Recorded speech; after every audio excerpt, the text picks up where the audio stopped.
hei mi zo lo kung pi mo la kan kala alung len thla khop mai amun le ma te hin wam khop mai hei ti hian milar tak tak thlan te oma ti chen hei project to khu ma te je sang le dan han te lal tan puya ti te hei amun le ma hin wam khop mai alung len thla khop mai kan mi zo zinga milar kan nei te lai mo na hian an thlan lung an siama hei pu siam lian ati te hi pu siam lian hi van ram pana puan war sin mi pui tam tak tu ma sia sen no te len na ani zia te pathian chu alfa le omega ni dan te la phu chuakin hria reng na a lo tur ani tin zia ka chuan pural ngama chune kan milar tak tak te thlan lai mo na hian om treu maya lai lakung pui mual hi amun le mai nuam khop mai hei khobung omani a khobung video quarter bol omani a hei tuin zinga hian khobung bial dung tlang rong bowling kan kala jingkara khom man kan botlok lokani ti te kha a vedo ta kan siam shima so lai se kanu pake van lal ven pa phei a lokung pi muala a kanu pamal venazar te pon yang chu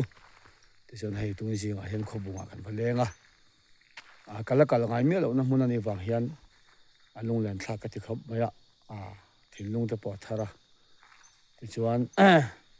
hei kan mi zo palar tak tak he lai pusuk liana pusuk liana thlan te po oma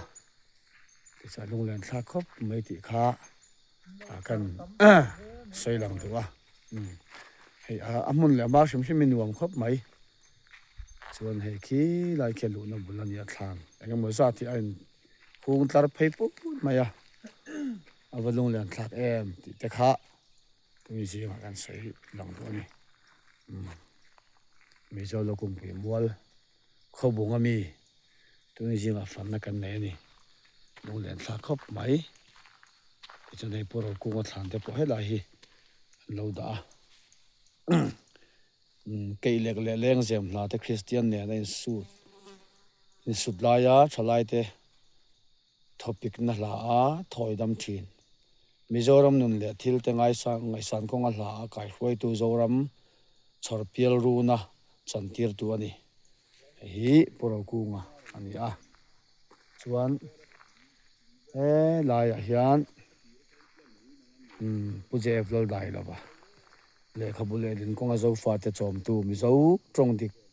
tak ngai peimo chanchin bu and culture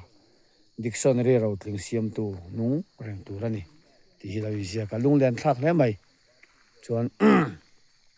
la in reverend leng khaya amboka mizo history ziak tu ma sa ko ran mamo le khabutam tak te ziak tu hriat na lama zo fa te ti beng war tu ti ai ziak kal mai lung len thak le mai a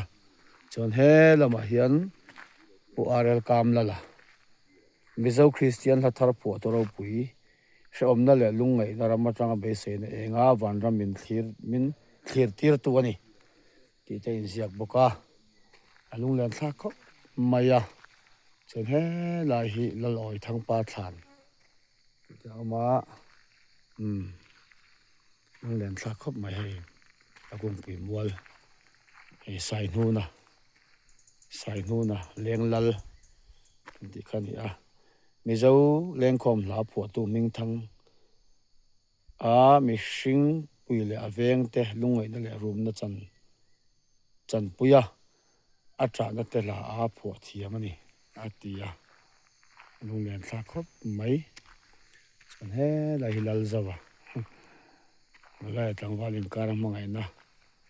ton na leng vel la arun thak ta ka phu thiam